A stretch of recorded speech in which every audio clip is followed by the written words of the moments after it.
Comme si vous y étiez, le coup d'envoi de cette poursuite masculine. Les deux premiers partants, Bénédicte Doll et Johannes Beu, ça s'est joué à 7 dixièmes entre les deux hommes hier à l'occasion du sprint à l'avantage de l'Allemand. Et derrière, on va retrouver l'ogre catalan Martin Fourcade qui va s'élancer en chasse de ces deux garçons. C'est parti pour Martin. Tout de suite sur ce premier tour, Martin va se retrouver tout seul. Les deux autres vont être ensemble, ils vont skier pour pouvoir se relayer.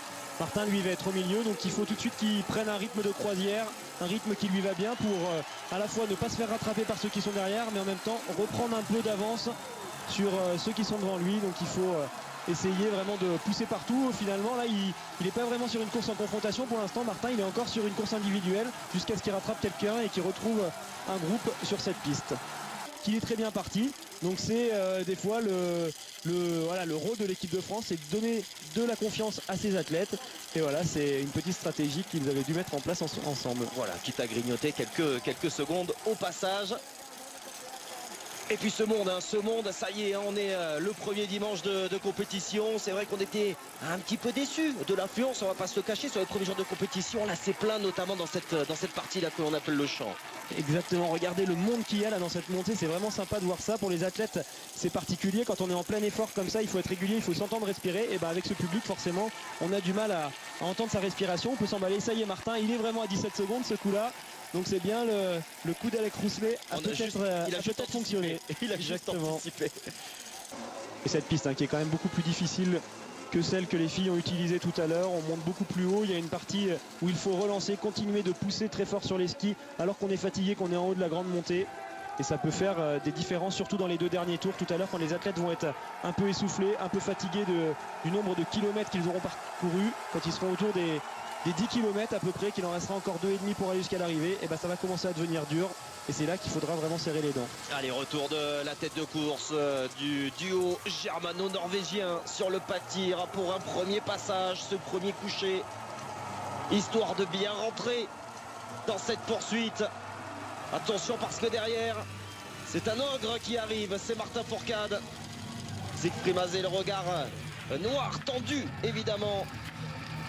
Désormais aux commandes du tir norvégien depuis cette saison. Il n'y a pas de vent là pour l'instant sur le pas de tir, donc normalement aucun problème. Les erreurs vont coûter assez cher.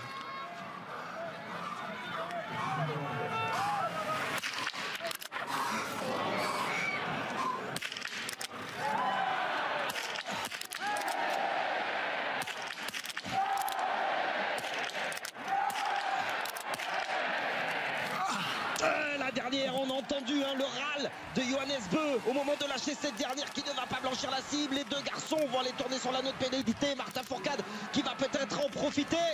Voilà qui est fait, le plein pour Martin Fourcade qui va prendre les commandes de cette poursuite. Et que ça va vite sur les poursuites. Martin l'a vu au moment où il s'est installé que Bénédicte Doll avait loupé sa première balle. Donc il a dû se dire c'est bon, là je peux faire la bonne opération. Johannes Beu lui pensait qu'il avait fait le tir parfait, il est parti trop vite, il n'a pas terminé le travail et du coup il s'est pris le retour de bâton au moment où il était en train de se relever. Il a vu que finalement la cible était restée noire. Et regardez, tout d'un coup les rôles sont inversés. C'est Martin maintenant qui est le patron, il est tout seul devant. Donc là c'est plus du tout la même course. Là pour Anton Sinapov. Et c'est pas facile de tirer. Alors c'est intéressant, là on va revoir le tir de Martin. Martin, je l'ai trouvé vraiment ultra solide sur ce tir. C'était un tir de patron. On va voir où sont les balles si on a la simulation. Donc celle-là elle est en plein centre. Celle-là elle est légèrement sur la gauche mais elle est encore largement dedans. Celle-là tendance toujours un peu basse pour son tir. Et la dernière elle est cordon à gauche, donc elle est limite. Il y avait encore un petit peu de marge, mais attention, regardez, il y a un athlète qui a été sanctionné de 30 secondes de pénalité qui est parti trop vite. Bon, Martin, c'était quand même un tir solide, mais il va falloir qu'il fasse attention sur le prochain tir. Il faut bien qu'il termine jusqu'à la 5e balle, car on a pu voir que son tir s'est dégradé au fur et à mesure qu'il tirait les balles. Les 3 premières étaient bien dedans, et ensuite ça a été un petit peu plus limite. Donc attention, je pense qu'il va recevoir des consignes sur la piste. Là, Franck Badiou vient de voir son tir. Il fait remonter les informations à Stéphane Bouccio, qui va dire à Martin, attention, ton tir il était propre au début, par contre il s'est dégradé, donc il faut vraiment que tu fasses le boulot jusqu'à la fin de ton tir. Pas loin, il y a 50 secondes entre le français et le russe. En termes de temps, il y a quand même pas mal effectivement d'écart. Et puis il y a surtout des grands noms entre lui et Martin, donc ça risque d'être compliqué pour remonter. Mais attention, ça se fait par étapes, une poursuite. C'est les athlètes qui tirent à 20 sur 20. Ils grappillent à chaque fois 4-5 places par tir. Et puis au final, on se retrouve devant assez vite. En tout cas, pour l'instant, derrière, les athlètes n'ont pas abdiqué. Ils ne laissent pas partir Martin. On voit que l'écart reste le même que par rapport à ce qu'il y avait en partant du pas de tir. Alors Martin, il est intelligent. Il sait que de toute façon, ça ne se joue pas maintenant. Il a réussi, je pense, à revenir plus vite que ce qu'il pensait. Je pense qu'il s'était dit, allez, je reviendrai peut-être dans le deuxième, troisième tour. Finalement, dès le premier tir, il repasse devant. Donc maintenant, il va pouvoir temporiser un peu. Cette course est partie tambour battant. Et qu'il y a peu de moments de répit finalement avec un Martin Fourcade qui revient déjà sur le pas de tir pour son deuxième coucher. J'ai l'impression que Martin a accéléré au sommet de la montée là où les autres ne le voyaient plus. Sur la relance, il a repris du temps, il me semble. J'ai l'impression qu'il a un peu plus d'avance que tout à l'heure. Donc allez, il faut refaire la même chose. Là, un tir bien solide, bien propre, bien engagé et essayer de l'assurer un peu plus, surtout sur les 2 dernières balles, pour pouvoir consolider cette avance. Martin Fourcade qui, on ne le précise plus, mais est le champion du monde en titre. L'an dernier, il avait réalisé le doublé sprint poursuite sur la colline d'Holmenkollen. Il avait d'ailleurs été titré dans la discipline. Du côté de Sochi, c'est également le champion olympique en titre. Alors les autres vont s'installer au moment où Martin va tirer sa première balle. Il faut qu'il reste bien vigilant, qu'il ne se déconcentre pas à ce moment-là.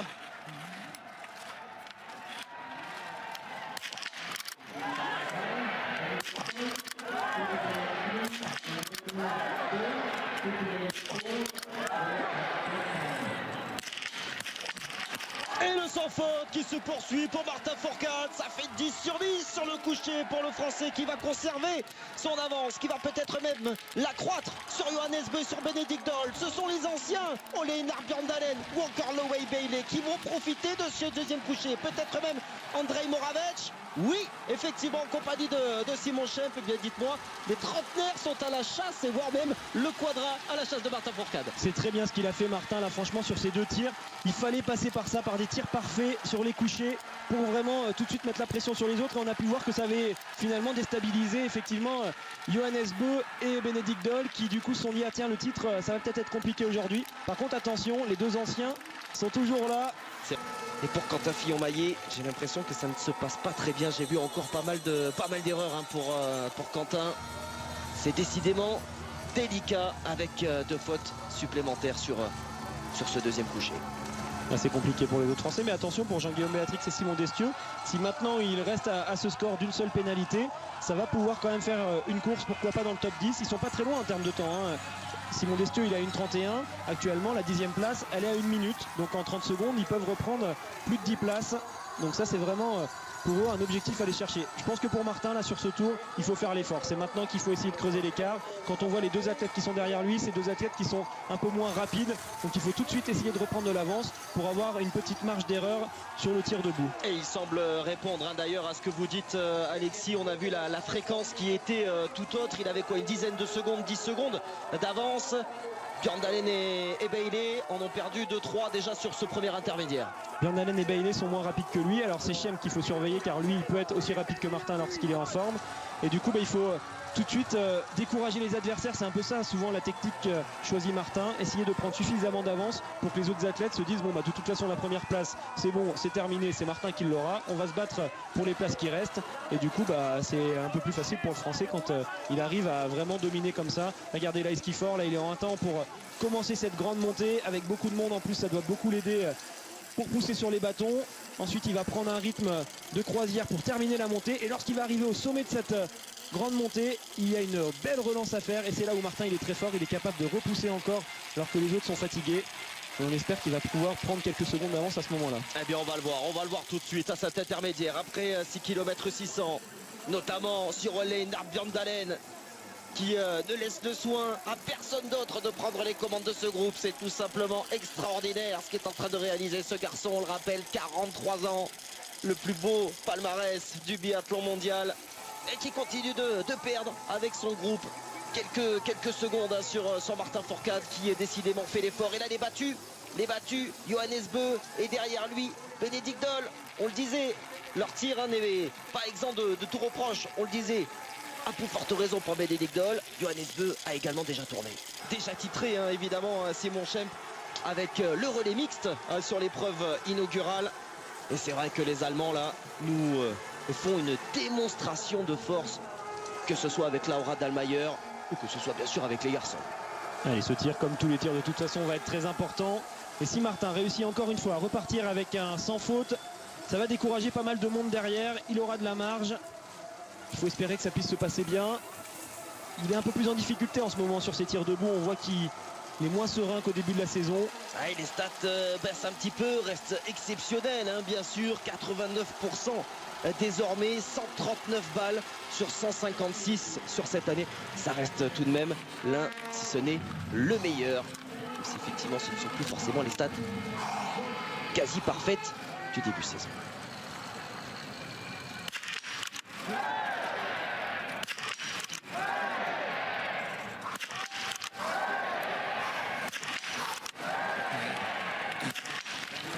La meilleure des réponses, la voici avec ce premier debout fabuleux signé Martin Fourcade qui va conforter sa première place. Il est impressionnant aujourd'hui Martin parce que c'est vraiment des tirs solides, on voit qu'il maîtrise sa course.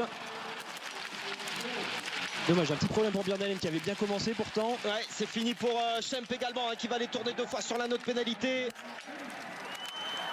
Aniev qui est peut-être en train de réaliser le gros coup, le plat pour Krasimir Aniev, comme pour Olener Bjørndalen. Voici désormais les dauphins de Martin Fourcade.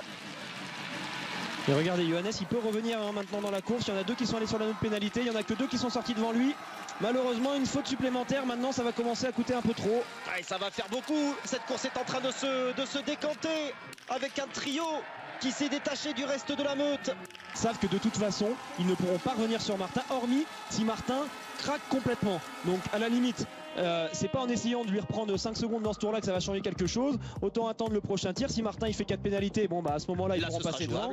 Mais par contre, ils le savent très bien que Martin il est plus fort sur les skis. Donc ça sert à rien d'aller se battre contre lui à ce niveau-là. Et autant attendre de voir si le Français craque tout à l'heure sur le pas de tir. Quel moment nous sommes en train de vivre sur la chaîne L'équipe, avec peut-être le 10e titre mondial en individuel pour Martin Fourcade, le premier sur ces mondiaux ici à Orphealsen.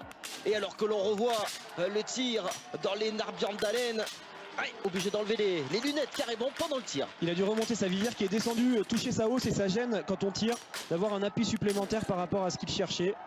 Et un petit mot quand même sur les Français.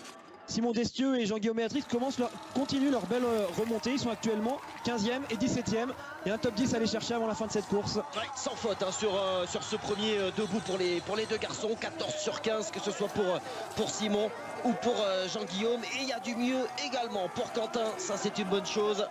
Qui lui aussi réalise le sans faute. Ça se joue loin tout de même, hein, 29e place à quasiment 2 minutes 30 de la tête. Et vous avez vu Martin qui a croisé ses adversaires, donc il sait exactement où ils sont et les autres ont vu justement l'avance de Martin. Ils savent que Martin a une descente et une montée d'avance. Donc voilà, là ça va être quand même compliqué de revenir. Alors il est sorti avec 26 secondes d'avance. Il est actuellement à peu près à 30 secondes. Et voilà, on va arriver tout à l'heure quand Martin arrivera sur le pas de tir avec bien 35-40 secondes d'avance sur ses 2 poursuivants. C'est le money time et Johannes qui est parti un peu trop vite. Décidément, aujourd'hui c'est compliqué. Alors le seul point positif pour lui, c'est qu'il vient de se retrouver avec son frère sur la piste. Ça va peut-être le motiver pour essayer de s'entraider et pourquoi pas de retrouver la bonne direction. Car c'est vrai qu'il s'est perdu un peu pour l'instant depuis le début de cette compétition. Seul face à son destin, Martin Fourcade, il a donc toutes les cartes en main. Une avance confortable, plus de 30 secondes d'avance sur ses plus proches poursuivants. Le 10e titre mondial est à portée de main. Sous les yeux de Jean-Paul Jacquinot, oui, dernier passage, le 2e debout pour Martin Fourcade.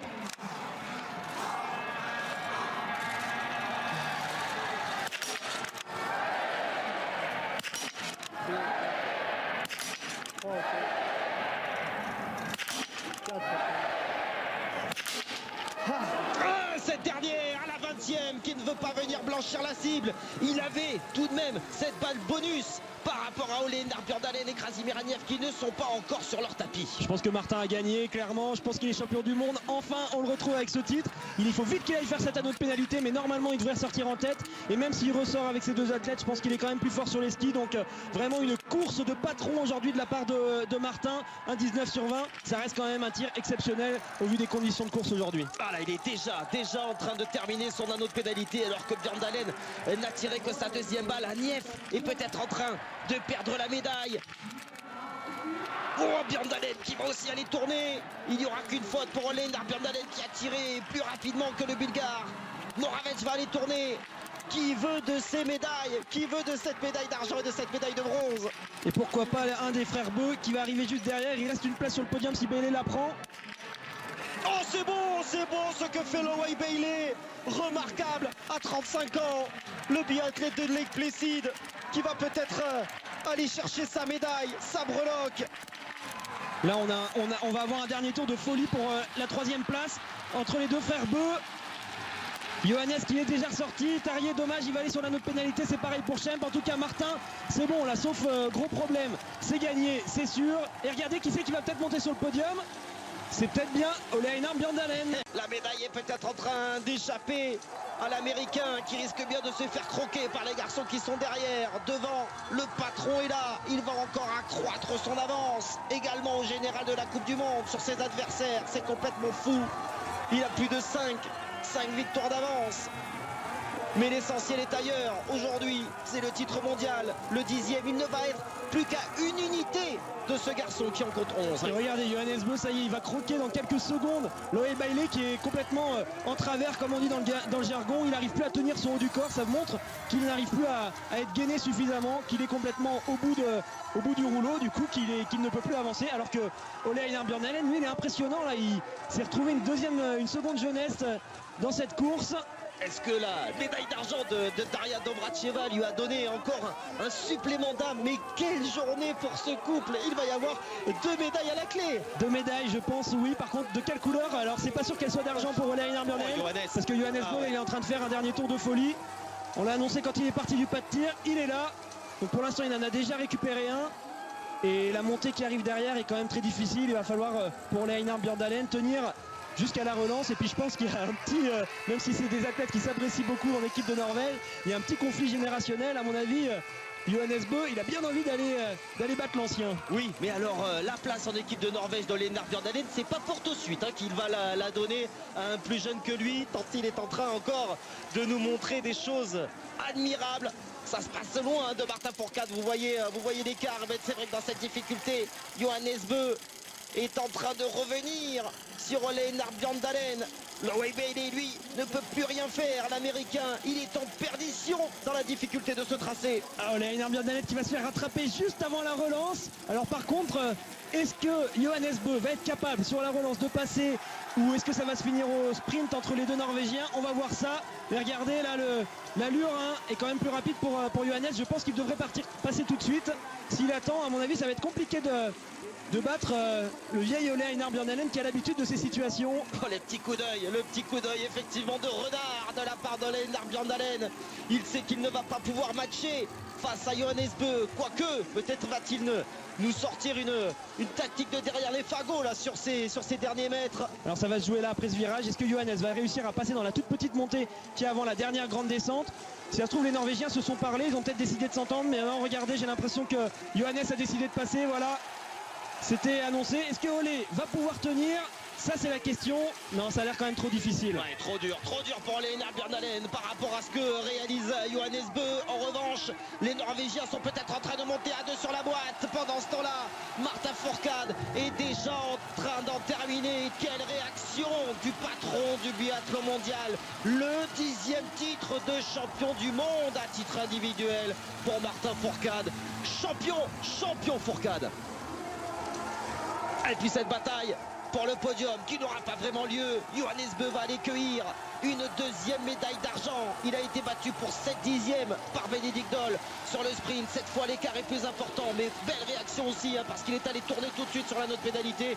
Et que dire de monsieur Ole Einar Bjørndalen? Là aussi les qualificatifs, nous n'en avons plus. Encore une médaille en grand championnat devant Anton Chipoulin. Quelle remontée de la part du Russe, parti en 21e position. On a vécu une course complètement folle, Alexis, mais vraiment 2 grands beaux moments en ce dimanche de biathlon sur la chaîne L'équipe. Et encore un beau moment de voir Tarier Beu qui revient à la compétition et qui vient terminer 9e aujourd'hui justement devant Simon Schemp. On va avoir une belle fin de saison là, ça promet pour le biathlon. Il va y avoir plein de rebondissements sur les dernières étapes. Il reste encore beaucoup de courses sur ces championnats du monde. Donc c'est bien, tout le monde est là, tout le monde est en forme. Et en tout cas, aujourd'hui, Martin, il a quand même donné une leçon à tout le monde. Moi, je l'ai trouvé vraiment impressionnant et impérial. Ouais, c'est une belle médaille, un beau titre. J'ai eu la chance d'en gagner quelques-uns dans ma carrière, mais ça a toujours la même saveur, toujours le même bonheur. Et c'est une journée incroyable. Il y avait une ambiance de folie ici, beaucoup de Français, beaucoup d'encouragement tout au long de la piste de la part de toutes les nationalités. Donc un grand bonheur. Est-ce que tu t'attendais à plus de résistance de Dole ou de Johannes Beu? En fait, à partir du moment où j'ai pris à partir du moment où ils ont fait une erreur au premier tour et que je suis passé en tête en déroulant un peu ma course, je savais qu'il y aurait une attention par l'arrière, mais je savais que ça serait dur de revenir pour eux si je faisais la course parfaite. Je l'ai faite jusqu'à ma 19e balle. Bon, pour pas mentir, je crois que je savais que j'avais le droit à une erreur sur ce tir. Bon, c'est dommage de la prendre, on aurait pu toujours encore plus savourer dans ce dernier tour, mais malgré ça, c'est génial, c'est super. C'est un premier titre pour cette équipe de France, après de belles médailles sur le relais mix et avec Anaïs. Donc non, c'est super, bonne cure pour la suite. Il y a 2 jours de repos maintenant complets avant l'individuel. On va tenter d'en profiter, tenter de savourer cette Marseillaise ce soir et puis revenir mercredi avec le même sourire et la même motivation. Tu dis que c'est toujours la même saveur qui est excellente, mais est-ce que c'est là une saveur particulière? Je ne te ferai pas dire ce que je n'ai pas envie de dire. J'avais aucune revanche à prendre, Vous savez, j'adore mon sport, je vis de ma passion, et ça c'est une chance incroyable et c'est pas une ou deux petites polémiques de temps en temps qui me font oublier ça. Et puis donc c'est quoi le programme là? Il y a quelques jours off avant l'individuel? Demain ça va être une journée de repos, on risque de sortir quelques minutes pour s'aérer avant de reprendre mardi sur un rythme un peu plus intensif, mais voilà, demain le but c'est notre seule journée de repos de toute la quinzaine, donc on va essayer d'en savourer, peut-être aller faire un tour un peu en ville avec les copains, mais on a discuté de rien, on va avant tout enchaîner ce soir les interviews, profiter de la cérémonie comme je le disais, et puis dormir, faire une bonne grasse mat. Et puis avec une médaille d'or en poche, t'es plus relâché pour les suivantes?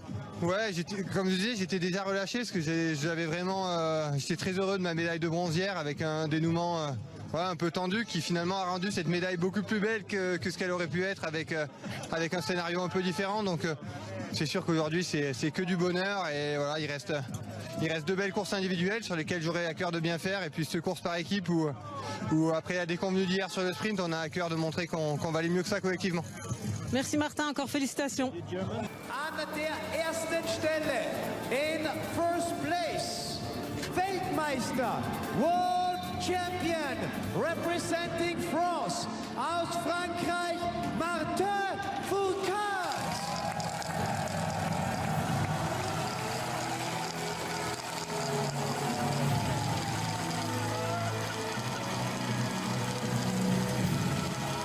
And thank you for your preparation. Yes. Gourov, l'un des adjoints de Besseberg, qui félicite le Russe. C'est tout un symbole. Martin Fourcade, champion du monde aujourd'hui. Martin Fourcade, Johannes Beu